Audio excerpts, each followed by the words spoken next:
Can you believe a black teenager with zero legal training walked into a courtroom and outsmarted a veteran attorney, and even challenged a tough, no-nonsense judge? Stay with us to find out what happened next. Like, subscribe, and hit the bell for more gripping stories. Now, let's step into the powerful journey of Dave Carter and his fight for justice. The courtroom felt colder than usual that morning. Overhead lights poured their pale glow across the polished wood, catching on the brass nameplate that read, Judge Frank Caprio. The man behind it sat upright, his dark robe crisp, his expression unreadable. Decades of experience had shaped him into a figure both respected and feared. He was known across the city for his unwavering commitment to fairness, but also for the sharp clarity with which he interpreted the law. As he sifted through the morning's docket, his gaze paused ever so briefly. Dave Carter, 17. His brow creased just for a second. There was something about the name, a flicker, a feeling. Then it was gone. He straightened the folder and moved on. The heavy doors opened with a low groan, drawing every eye in the room. A boy entered, tall but not grown, the collar of his oversized blazer slipping slightly off one shoulder. In one hand, he clutched a scuffed leather binder, its corners frayed with use. He paused just inside the doorway, took a quiet breath, then walked toward the defense table. His sneakers made the faintest sound against the marble floor. Really? Franklin Rudd's voice carried with ease, tinged with smug amusement. The opposing lawyer leaned back in his chair, arms crossed, a sly smile tugging at his lips. The kid's back again. Laughter rippled through a few spectators seated behind him. Judge Caprio didn't speak. He didn't need to. His eyes flicked to Rudd for a moment, brief, cool, then returned to the boy. There was something in the way Dave moved. Not confidence exactly, but steadiness. A quiet, bone-deep steadiness. And as the boy settled his papers and adjusted the sleeves of the blazer that didn't quite fit, Caprio noticed the tremor in his hands. Fear. And beneath it, resolve.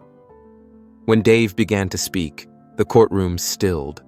His voice, though not loud, carried easily, measured, clear. Your Honor, I'm here today on behalf of my mother, Angela Carter. He lifted his eyes to meet Caprio's. She's being sued for damages she didn't cause, in a home she can barely afford to live in. He paused, letting the silence settle. I intend to prove that this is not only unjust, but unlawful. Judge Caprio leaned back slightly, folding his hands. The voice didn't match the face, not entirely. There was something about the boy's cadence, the deliberate way he formed his words.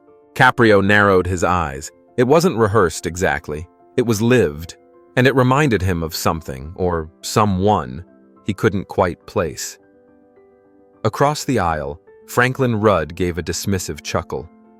Objection, Your Honor, he said, his voice dripping sarcasm. Is he giving testimony or performing for a scholarship? A few more chuckles from the gallery followed, but Dave didn't flinch. He turned his head slightly, meeting Rudd's gaze without a hint of emotion. This isn't a performance, he said evenly. It's my life. The room fell silent. Even Rudd's smirk faded just a little. Caprio studied the boy. It wasn't just the words.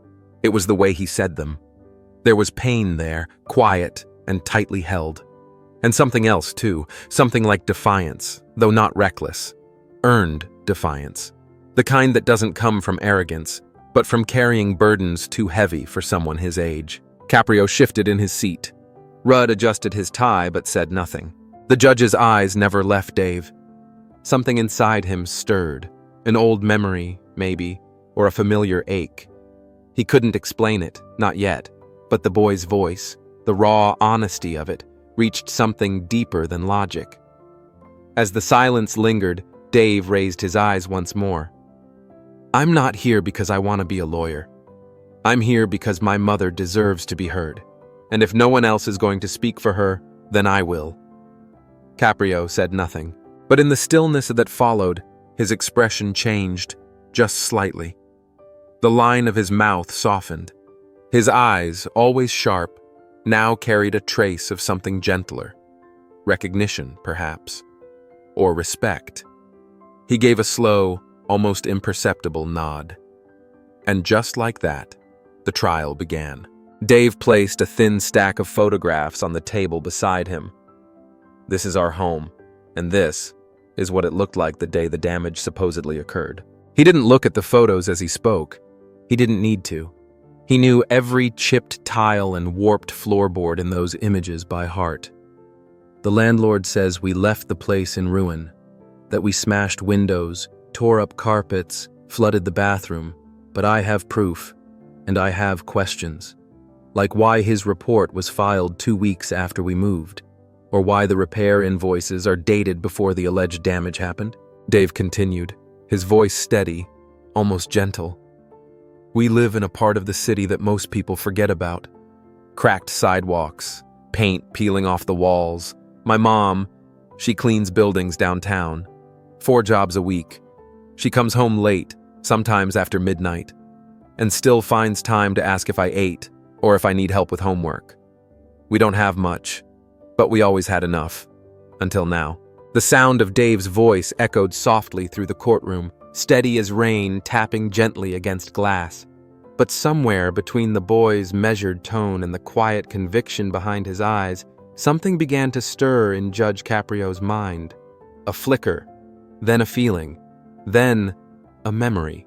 It was a night not unlike this one in tone, quiet, weighty. But the air had been colder, the sky darker. Nearly 10 years ago. The city had been drowning in rain, each drop slapping the pavement with sharp precision. Caprio, then a young attorney with a head full of law and a heart still bruised from a long, bitter hearing at City Hall, had chosen to walk home. His coat collar turned up, shoes soaked through, briefcase in hand, he moved like a man carrying more than just legal documents. His mind was loud, but the streets were quiet, save for the rain. He had been crossing the park when he saw him. A boy, no more than 7 or 8, curled up on a bench beneath the sagging branches of a soaked elm. His clothes clung to his small frame, drenched and heavy. His arms were wrapped around his middle, trembling. There was something about the way the boy sat, so still, so careful, as if trying not to make his fear visible. Caprio had walked past at first, just a step or two, then stopped. Rain dripped from his hair as he turned slowly. He stood watching for a moment longer than he meant to. A voice in his head, the tired, logical one, told him to keep walking. But something else stirred deeper, something warmer. He walked back. "Hey," Caprio said softly, crouching beside the bench. The boy didn't flinch, just looked up. His eyes, wide and alert, met his. "You okay, kid?" The boy hesitated, then gave a small shake of the head. "I'm waiting for my mom," he said. "She was supposed to be home. I went looking, but I can't find her." Caprio nodded, glanced around the empty park. "You hungry?" The boy nodded again. He didn't complain, he didn't cry, but he looked so tired, so small. Caprio shrugged off his coat, damp though it was, and gently draped it over the boy's shoulders. Then he stood and walked to the corner cafe, still open despite the storm. He came back with a cup of cocoa, steam curling into the night. "Careful, it's hot." They sat on the bench under the drizzle-softened sky just for a moment. The boy cradled the cup with both hands, sipping carefully. "What's your name?" Caprio asked. "Dave. You in school?" The boy nodded. "I like reading," he said. "And drawing." Caprio smiled faintly. "Good subjects. You got a favorite?" "I want to be someone who helps my mom," Dave said quietly.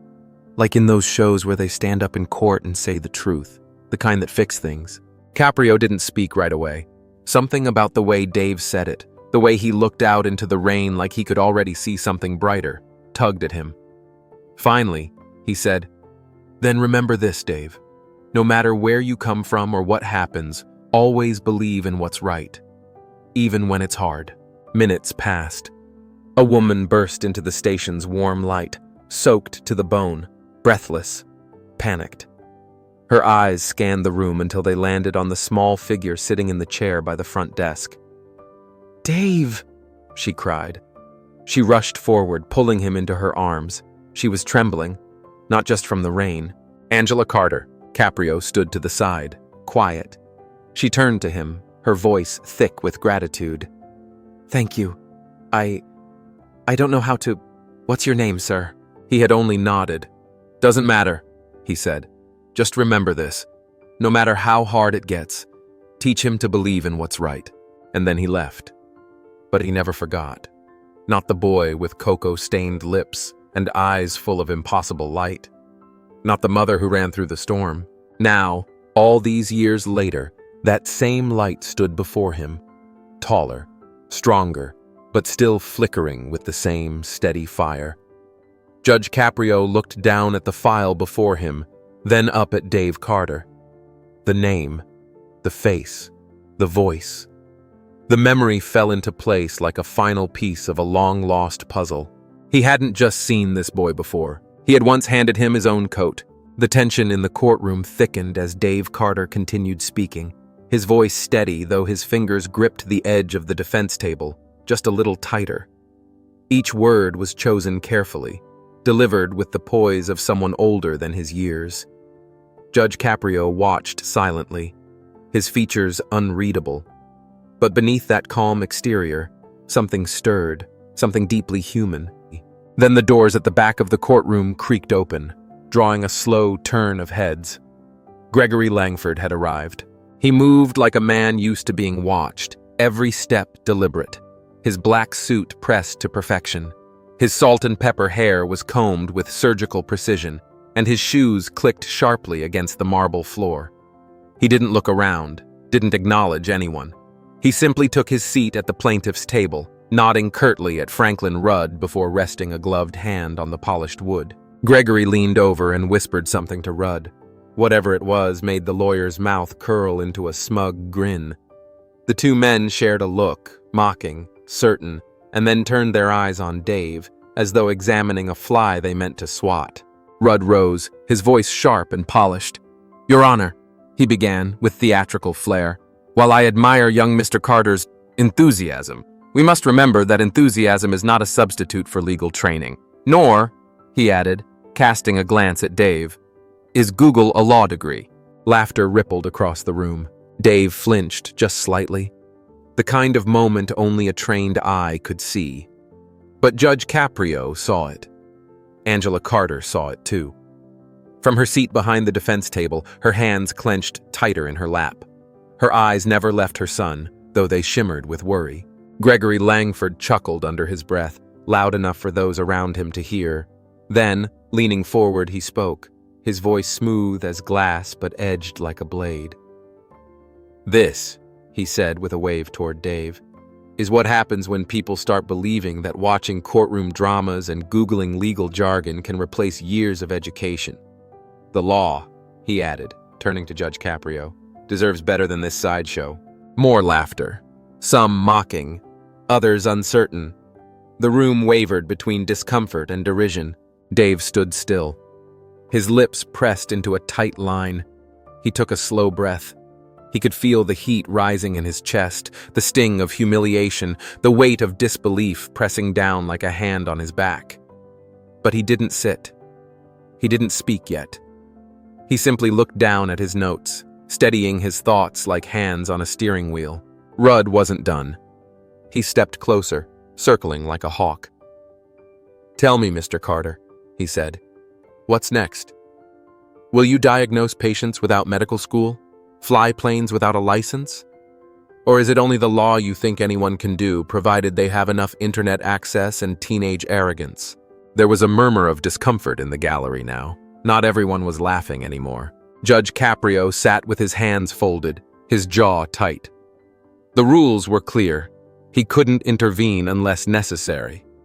But the sight before him, a boy standing alone, surrounded by grown men armed with smirks and credentials, dug at something inside him. He glanced briefly at Angela. Her eyes were wide, full of silent fear, pride, and helplessness all at once. She looked like she wanted to run to her son, shield him with her arms like she used to do when he was small. Dave finally looked up. "I'm not pretending to be a lawyer," he said softly. "I'm just trying to stop a wrong. I'm standing here because someone had to." His voice cracked, barely. Just enough to remind everyone he was 17. Caprio looked down quickly, masking the emotion tightening his throat. He remembered the boy in the rain, the cocoa, the bench. The way that child had said, "I just want to help my mom." That memory came rushing back now, not just a flicker, but a flood. And with it came something else. A weight he hadn't realized he still carried. He cleared his throat. "The court will recess for 20 minutes, he said abruptly, standing. "We need time to authenticate certain documents submitted by the defense." His gavel struck wood. The courtroom shuffled and murmured, people rising slowly, voices hushed with a new kind of uncertainty. In his chambers, Caprio sat heavily at his desk. The room was quiet, the rain from outside faintly tapping against the window. He opened a drawer and reached in, pulling out a thin envelope that had been there for years. Inside, a photograph, curled and yellowing at the corners. A small boy sat on a bench, wrapped in an oversized coat, his hands wrapped around a steaming cup of cocoa. His eyes, those eyes, looked straight into the camera, steady, afraid, but brave, alone, but still holding something. Faith, maybe. Caprio exhaled slowly. He knew now. The boy from the bench had come back, and this time he wasn't asking for help. He was delivering it. The corridor outside the courtroom was silent, save for the low hum of overhead lights and the occasional shuffle of shoes on the polished floor. Dave sat on a narrow bench, his binder on his lap, fingers still curled around its worn edge. The hallway smelled faintly of old paper and floor wax. A vending machine buzzed quietly nearby, ignored by all. He closed his eyes for a moment, taking a breath, steadying himself. That's when he felt it. The subtle shift of air, the presence behind him. Gregory Langford's voice was quiet, almost casual, as he passed. "You really think you can win this?" he said without looking. "You're playing in a game where the rules don't favor your kind." Dave looked up, but Gregory kept walking, hands clasped behind his back, steps calm, precise. "My team picked the jury," he added, pausing just long enough to let the words settle like cold fog. "They're not here for your speeches, kid. They're here for justice, and I define what that looks like." He turned his head slightly, enough to let his next sentence land squarely. "If you want to leave this courthouse with your mother's dignity intact, I'd suggest you stop fighting while you still can." Then he was gone. Dave sat still. His heartbeat pounded in his ears, loud and relentless. He looked down at his hands. They were shaking. Angela approached a few moments later, a paper cup of coffee in her hand. She didn't say a word, just sat beside him. The cup passed from her hand to his. Her fingers brushed his, warm and trembling. She looked at him, and he looked at her. No questions, no reassurances, just a quiet exchange of something stronger than either, shared resolve. He took a breath, then another, and the shaking stopped. Back in the courtroom, the air was heavier now. The gallery filled slowly, voices low and uncertain.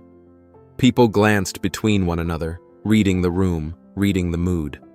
Judge Caprio re-entered, taking his seat with a measured pace. His eyes swept the room and briefly rested on Dave before turning toward the plaintiff's table. Rudd stood with a thick folder in hand, his tone confident, theatrical. "Your Honor, I'd like to present documentation regarding 2 consecutive missed payments by Ms. Carter," he said. "Dated clearly and signed by both the landlord's office and the management company. These documents," he lifted them higher, "demonstrate a clear breach of contract." He paced slowly. "Furthermore, Section 52 of the Housing Act clearly states that procedural errors do not override a tenant's responsibility to meet agreed-upon payment terms. The defense's entire argument hinges on a clerical oversight, but failure to pay rent is not a clerical matter. It's a breach." He turned to the jury, his eyes scanning their expressions. "No matter how noble the story may sound, the facts are simple. He sat down, adjusting his tie. Judge Caprio nodded toward Dave. Dave stood, but slower this time. His hands remained at his sides, his binder unopened. He looked at the jury. They were watching him differently now. Less curiosity, more doubt. Dave looked down. He had rehearsed responses to every legal angle Rudd might take, but he hadn't rehearsed how to fight when the room no longer wanted to believe him. From the bench, Judge Caprio observed the boy in silence. The once steady shoulders were now rounded slightly forward. His eyes, though still searching for the right words, flickered with hesitation. Caprio's voice, when it came, was gentle. "Mr. Carter," he said, "do you wish to respond?" The silence in the courtroom stretched long and taut, like a wire ready to snap. The boy hadn't answered. Not yet. Gregory Langford, seated behind Rudd, leaned back with a satisfied expression, one leg crossed over the other, his fingers steepled together. From the gallery, a few people began to murmur. Doubt was spreading like a slow fog across the room. Even some of the jurors glanced at each other, their expressions unreadable. Angela Carter's hands were clenched tightly in her lap, her knuckles white, her eyes fixed on her son. She could see the struggle in him, the stillness, the silence, the weight pressing down. At the bench, Judge Caprio watched Dave with narrowed eyes. He didn't move, didn't speak. But inside, something stirred. He saw the hesitation, and he recognized it, not as weakness, but as the moment before a decision is made, the kind that changes everything. Then, without warning, Dave reached for his binder. He stood. His voice came low at first, unsteady but clear. "Your Honor," he said, "I would like to cite Section 58 of the State Tenant Protection Act." The room stilled. Even Rudd, who had been flipping through papers with theatrical impatience, looked up.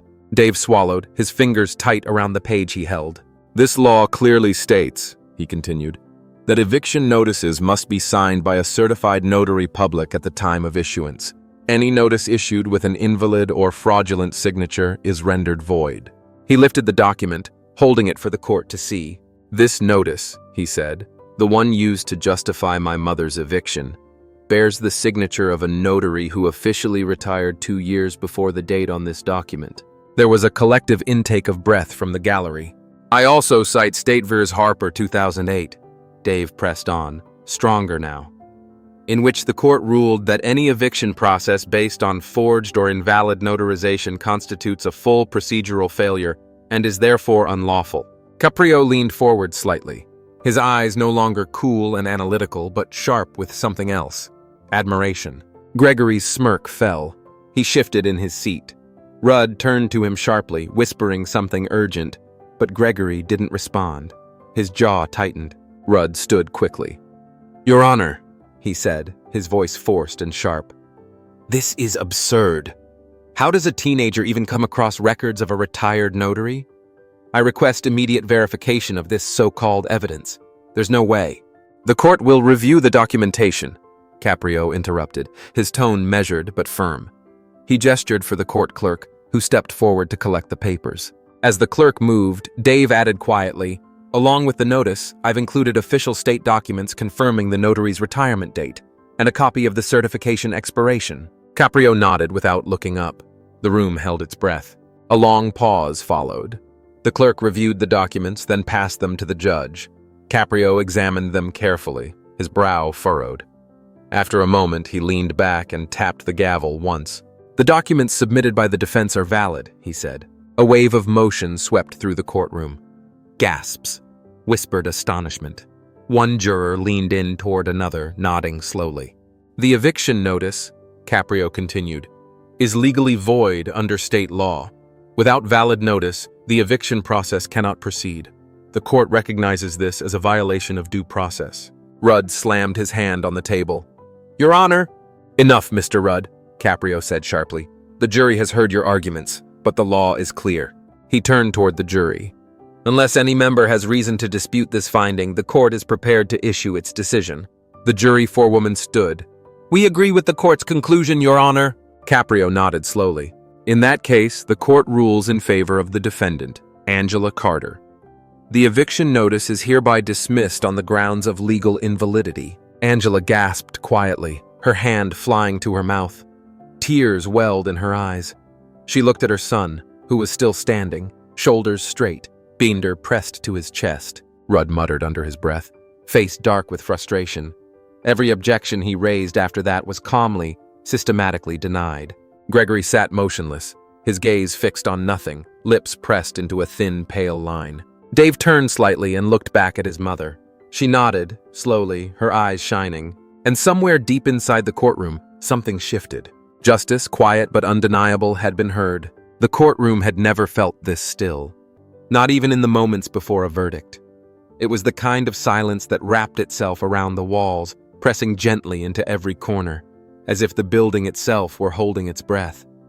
Judge Caprio looked out over the room, then turned his gaze toward Dave Carter. The boy stood tall, though the cuffs of his blazer still hung too low on his wrists. His hands were at his sides, binder closed, but his eyes were steady. Caprio spoke slowly, his voice measured, each word ringing clear in the heavy silence. The court rules in favor of the defendant, Angela Carter. A pause. Then he continued, his tone firm but no longer cold. The eviction notice has been declared legally void under state law, specifically in violation of Section 58 of the State Tenant Protection Act. Furthermore, the court finds that the emotional distress inflicted upon the Carter family due to this unlawful process warrants compensation. He looked directly at Gregory Langford, his tone unwavering. Mr. Langford, you are ordered to pay restitution for damages incurred. This case is closed. The gavel struck. For a moment, no one moved. Gregory's expression collapsed in slow motion. He blinked, eyes darting toward Rudd as if expecting rescue. But Rudd wasn't looking back. The lawyer sat hunched, staring at the polished table, as if the grain of the wood might offer some explanation for what had just happened. His fingers tapping nervously against a legal pad he no longer seemed to need. Then the applause came, slow at first, scattered, but it grew. The room stirred to life. Some clapped politely, others more wholeheartedly. The man in the third row, who had earlier chuckled at Dave's youth, now nodded solemnly. An elderly woman dabbed her eyes with a handkerchief. A young intern near the back whispered something to a colleague, eyes wide with disbelief. But Dave didn't notice. He had turned to his mother. Angela Carter stood, tears streaming freely now. She wrapped her arms around her son, pulling him close. "You did it," she whispered, voice shaking. "You really did it." Her shoulders trembled against him. "You saved us." Dave held her, eyes closing briefly as if to let the truth of it settle. For months, for sleepless nights, for every moment of doubt and fear, this was the moment he had been fighting for. Judge Caprio stepped down from the bench. He walked slowly, his robe trailing lightly behind him.